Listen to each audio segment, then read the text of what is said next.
Let's freaking go!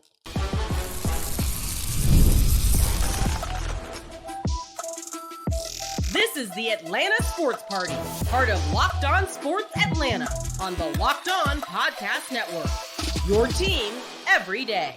Welcome to the Atlanta Sports Party, your home for the best Atlanta sports talk. It's local insight you can't get anywhere but right here at Locked On. I'm your host, Tenitra Batiste, and alongside me are Maria Martin and some guy, some person, someone in a helmet.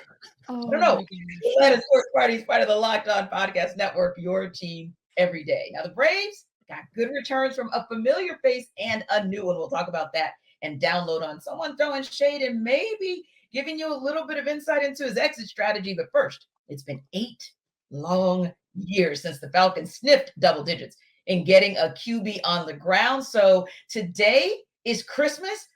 Today is Christmas for not just the guy in that helmet, but today is Christmas, or yesterday, and it's officially official today, for the Falcons fan base, even the media who's been covering this team and wondering for years, when will the Falcons get that transformational player who can set the edge and who can not just go after the QB, but get him on the ground? Well, the Falcons sent a 2025 third-round pick to the New England Patriots for outside linebacker Matthew Judon.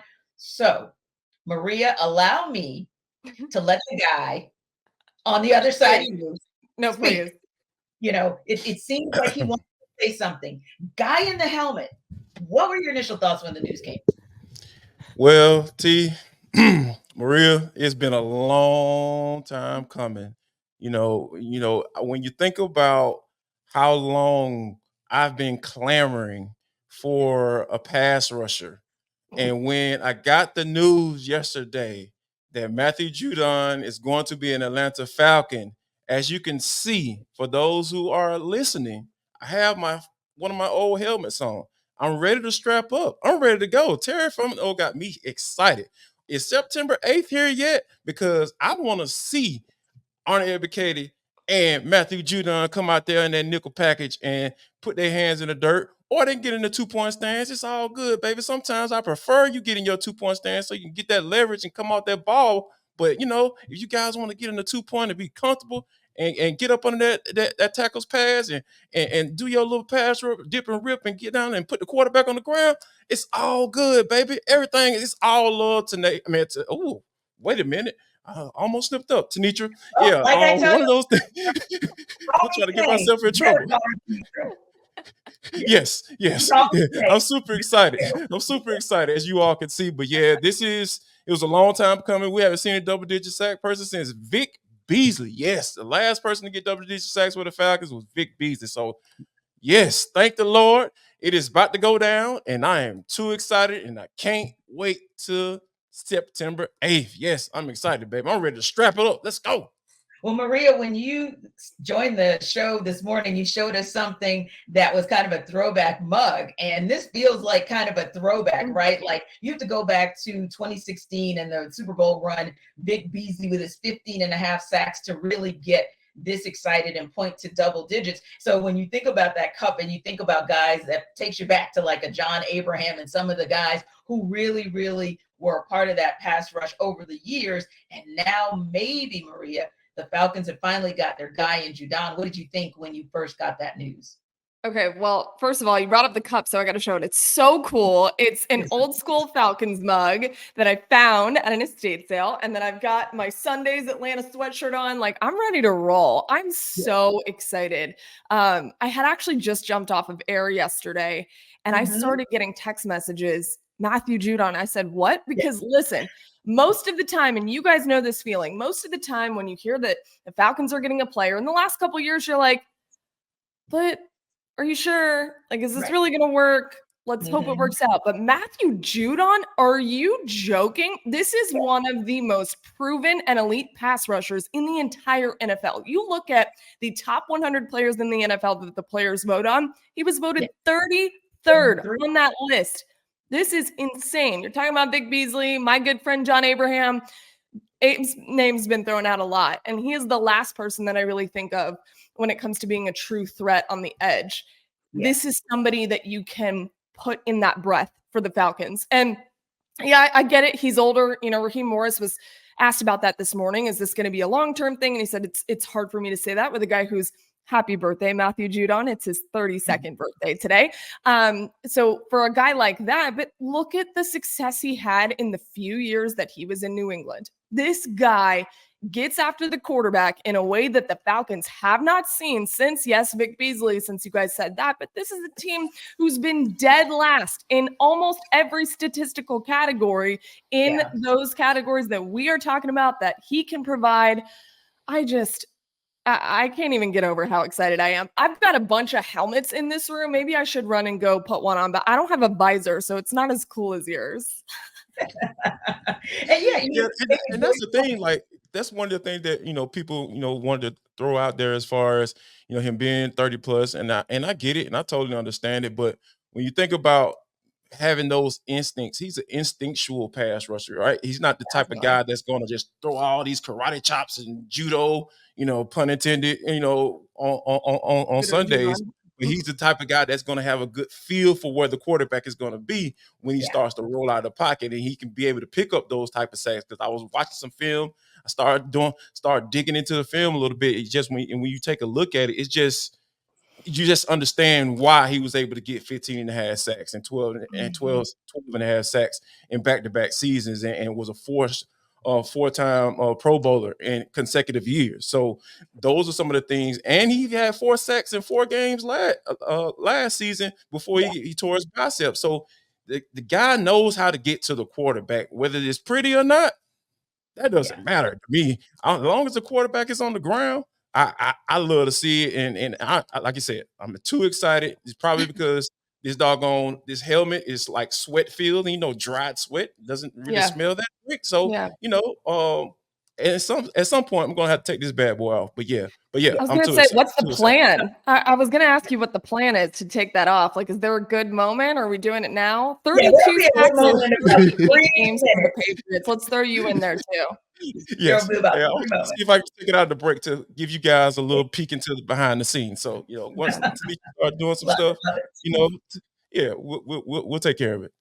But I think consistency is probably a really good word. And going back to a John Abraham, because it really was a flash for Vic Beasley, if we want to be honest about it, thanks to that other guy that was on the field with him, who's now Hall of Famer. But I think when you look at Judon's resume, of course, talking about Dwight Freeney, but if you look at Judon's resume, you look at increased productivity across time. He comes into the league 2016 with 4 sacks, then he goes up to 8, and then a couple seasons later, 9.5, and he just keeps building until he gets to, like you said, Jarvis, that 15.5 sack mark. So for me, you may say he's a little bit older, but the consistency has been there. And we saw a guy in Calais Campbell who still gave the Falcons a lot kind of later in that 1 year. And I think Judon can probably give so much more. And then, hey, from where you are now and from where you have been in the last 8 years, Falcons, and even over the past 3 seasons, the fact that the Falcons are ranked last in sack percentage and pressure percentage, I think that the consistency that we saw in Judon is going to be so critical. Now, according to ESPN, Jeremy Fowler, the Falcons are restructuring the contract of Chris Lindstrom, moving part of his $12.5 million base salary into a signing bonus, according to his sources. Will that give the Falcons, of course, some much needed space to maneuver? But for you, Maria, when you look at what they're probably doing it for, which is Judon entering into the final year of his season, and they want to kind of reset his contract, do you think it's more for that? Or do you think this could also maybe help out with the Falcons as they pursue the guy on the other side from AJ Terrell? So a couple things here. I want to go back to Judon really quickly, because I think what we haven't mentioned yet, we have in so many words and throwing out all these statistical categories, but this guy changes the trajectory of your defense. And it's very hard for a singular player to do that. I think that Matthew Judon does that 100%. And that was one of the first things that I thought about. I was listening to Raheem Morris this morning. He called him a dog, said he has a dog mentality. He's a proven outside threat. All these things, Tenitra, like you mentioned, it's the consistency. It's the proven ability to be an elite edge rusher over the course of time in the NFL. That is what makes him very different. And Falcons fans should be fired up about that. When it comes to the restructuring of Chris Lindstrom's contract, I think part of that is Matthew Judon, because because again, when I saw a 3rd-round pick in 2025, that's it for a 4-time Pro Bowler and a guy who had 32 sacks in 38 games in New England. Something else is coming down the pipe. So I think part of it is that. And then, yeah, you got to figure out the AJ Terrell piece. We know that this is a prove it year and we'll see what happens there. But I think it mostly goes back to Matthew Judon because as we know, there was contractual issues between Matthew and New England. And it was a lot of the reason why a lot of people thought he was going to leave the Patriots. And ultimately that is what happened. And the Falcons are going to have to figure that out before the start of the season. Yeah, Jarvis. Yeah. And I was, and to kind of add to that, I really feel like the focus right now is to make Judon happy, so he can be, be where he needs to be. And I feel like the Falcons and AJ Terrell are in at least a solid place because he's not the type of guy to get disgruntled. He's gonna kind of just play this bad boy out, and I'm sure they've had conversations about wanting them to be here.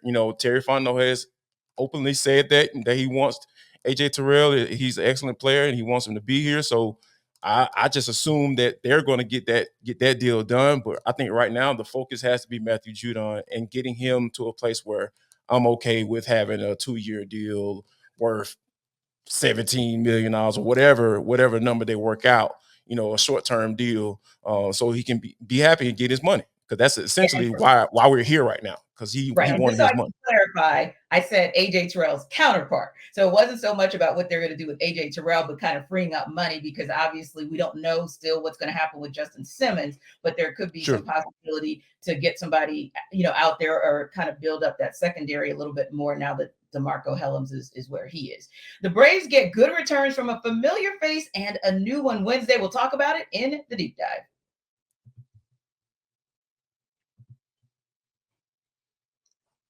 Game Time is an authorized ticket marketplace of Major League Baseball, which makes getting tickets faster and easier. Prices on the Game Time app actually go down the closer it gets to the first pitch with killer last-minute deals, all-in prices, views from your seat, and their lowest price guarantee. Game Time takes the guesswork out of buying MLB tickets.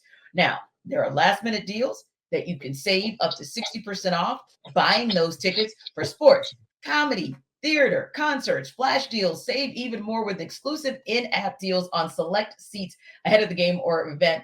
Zone deals. Save even more when you choose a section and let Game Time choose the seats. Now, I don't know why after the signing of a Matthew Judon, you wouldn't have run out and gotten your season tickets, or even a Kirk Cousins, you wouldn't have run out and gotten your season tickets or a ticket for the season opener for the Atlanta Falcons. But if you're that person who hasn't gotten that ticket, maybe you go for a last-minute ticket with Game Time so you can be in the bins and see QB1 and see the guy who is going to change the course potentially of this defense. Take the guesswork out of buying Major League Baseball tickets with Game Time. Braves are on their way back home, so might be a good look for them too. Download the Game Time app, create an account, and use code LOCKEDON for $20 off your first purchase. Terms apply. Again, create an account and redeem code LOCKED for $20 off. Download Game Time today. Last minute tickets, lowest price guaranteed.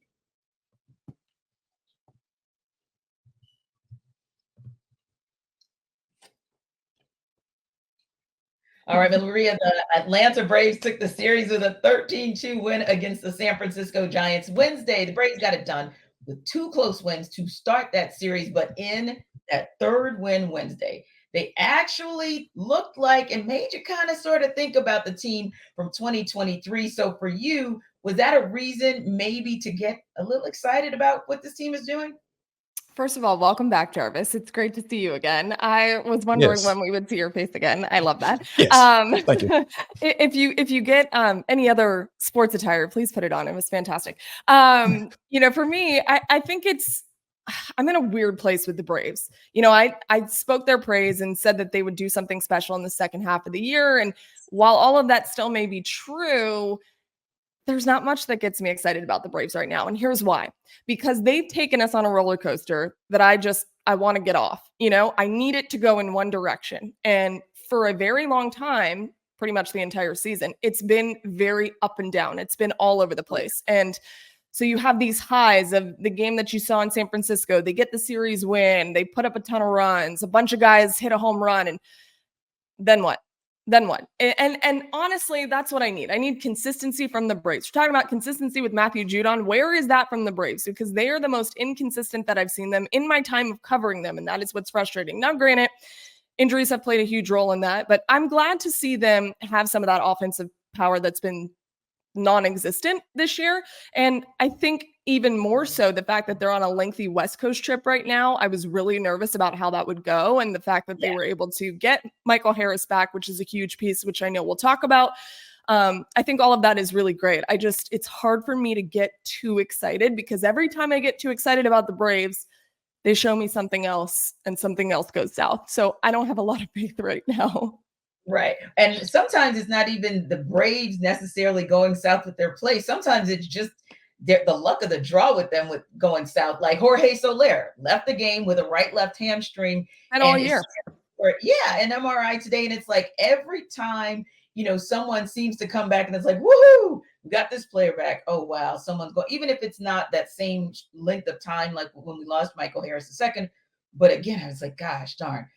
Here goes someone else again. But for you, Jarvis, when you saw, 13-2 and it's like bombs away, I know that you got excited because I know we had this conversation on the Atlanta Baseball Party Wednesday, but go ahead and tell us again why you're excited. I don't know why you guys are being so negative today when it comes to the Atlanta Braves. It's not negative. It's just not hopeful. We are being pragmatic and realistic. That is yes, that's right. Thank you. So here, follow me here. Follow me, feel me right here. Because here's the thing, right? You look at the first two games, very close games, low scoring, excellent pitching, right? You got great production from Chris Sale. He looked amazing. He looked Cy Young worthy. And then the guy who's been the poster child for a roller coaster rise is Charlie Morton. He gave you 6 innings. He was solid and strong as all get out.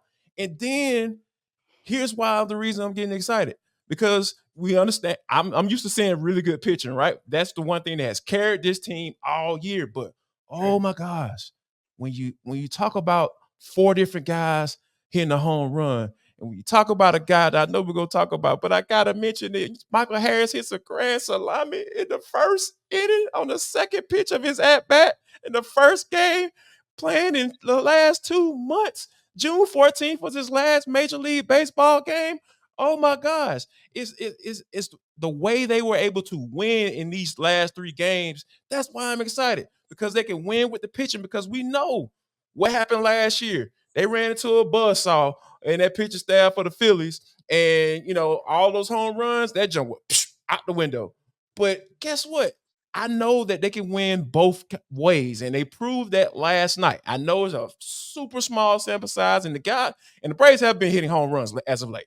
Let's go ahead and put that out there. Maria, don't look at me like that. So when you getting the different types of ways of them winning baseball games, and I continue to see that, and I was the one coming in, T. I know you can vouch for me on this.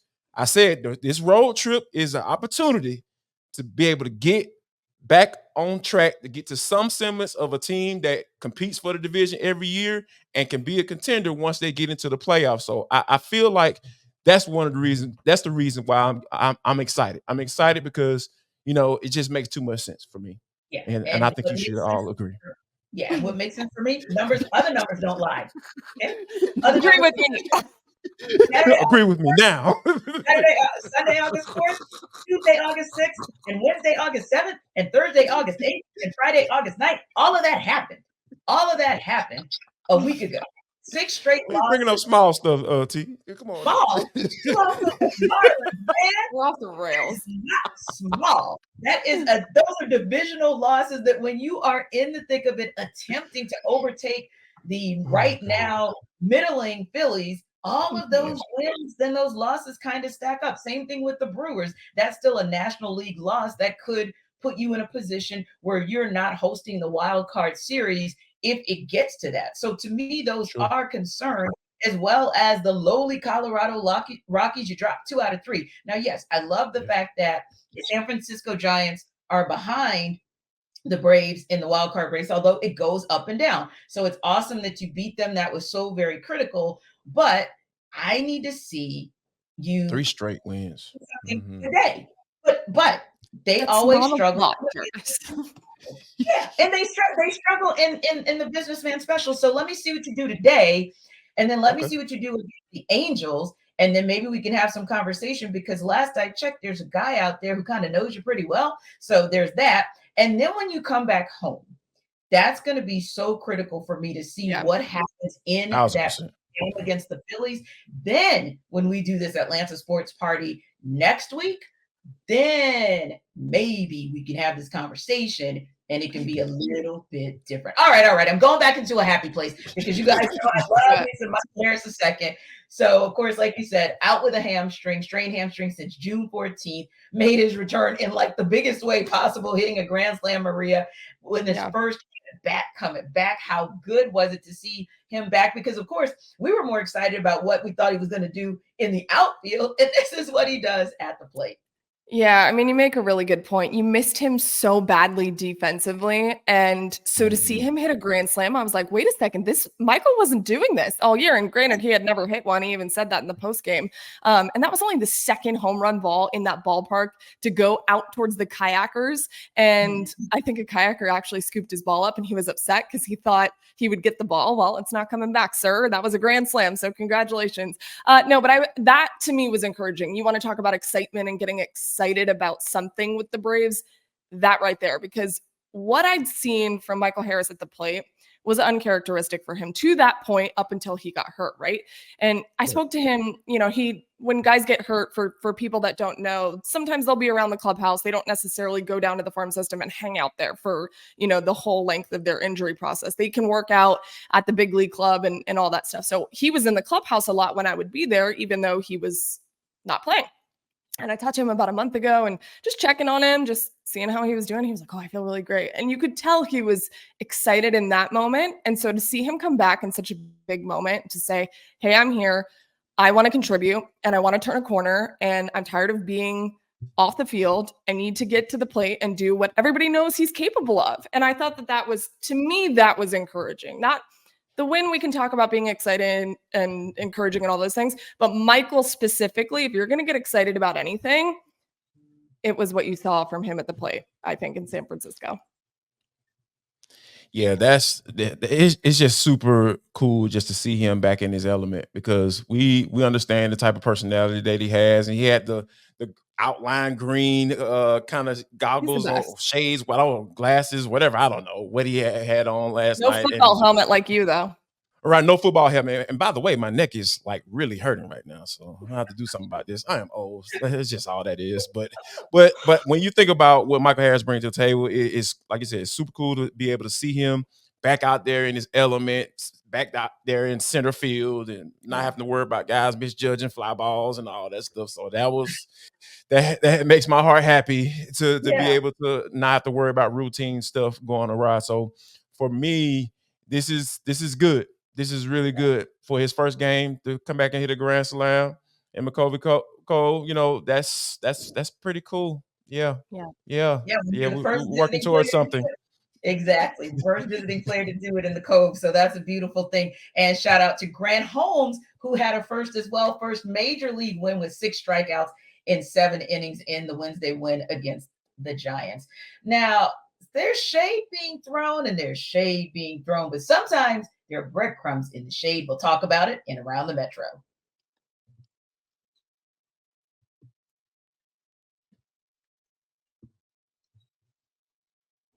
Locked On Sports Today is a free 24/7 sports streaming channel programmed for you every day to bring you the biggest stories without all the noise. Locked On Sports Today brings you can't miss analysis, opinions, and news streaming 24/7 on YouTube or the free Amazon Fire TV channels app, part of the Locked On Podcast Network, your team every day. So Trae Young spoke about this year's draft class on Paul George's Podcast P with Paul George recently. No disrespect to the guys that got drafted from the outside looking in, and some guys might surprise us, but a lot of us look at them as role players coming in anyway, Young said.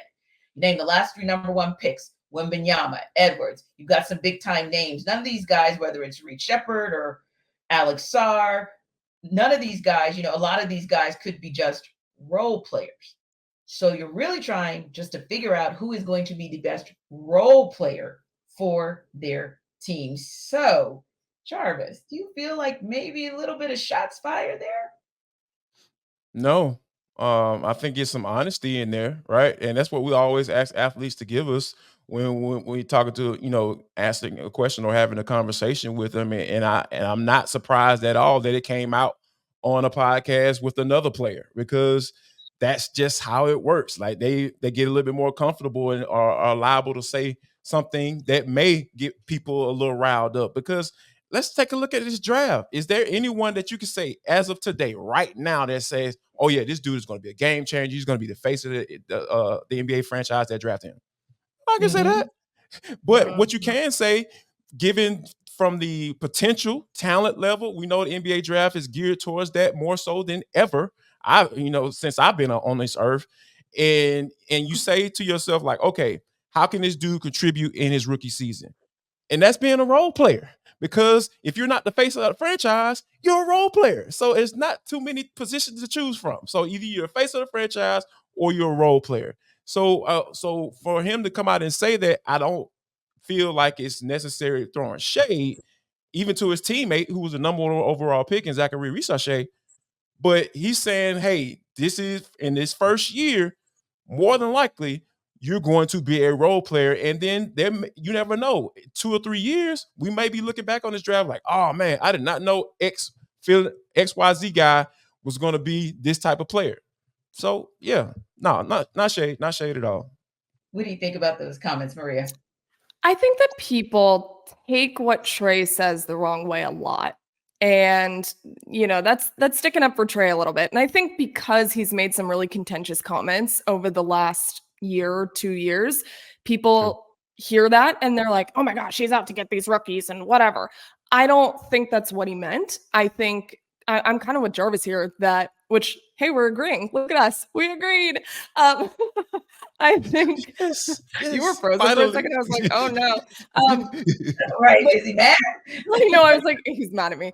No, I really don't think that Trae did it to stir the pot. I don't think that he was trying to rile up his teammates. I think he was honestly just being honest, and he made a really good point. And it was kind of a way to send a message to the rookies as well. Like, know your role, know you're coming in here to do something, which is be a role player.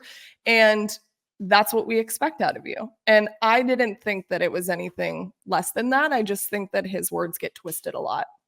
Yeah. And for me, I think I wonder when I kind of look at it and I'm careful not to over dissect, but while I don't think he was throwing shade, I still think that low key, he has an issue with where these Hawks are.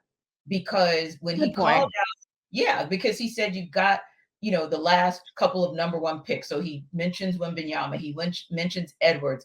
And Okay. obviously, we know what Victor Wembanyama and Anthony Edwards have done so far in their careers, with Wembanyama almost willing the French to beat the USA, and then Anthony Edwards giving a lot of good play for the U.S. men's national team in group play early on in their run to the goal. That said, then Trae comes back and talks about Reed Shepherd.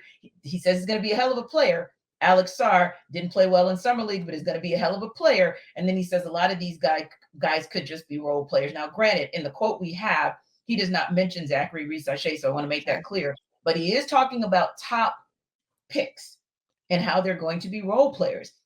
That still concerns me about his concern about where this team is in terms of reset, rebuild, or being 100% ready to run after and get after for a championship. I think that's what still concerns me about those comments. Again, not that he was necessarily throwing shade. I just feel like that still says, does Trae Young at this point in his career really want somebody who's a number one pick who's going to be a role player? It's a great point. And when you think about that, too, T, like that, when is that going to be addressed?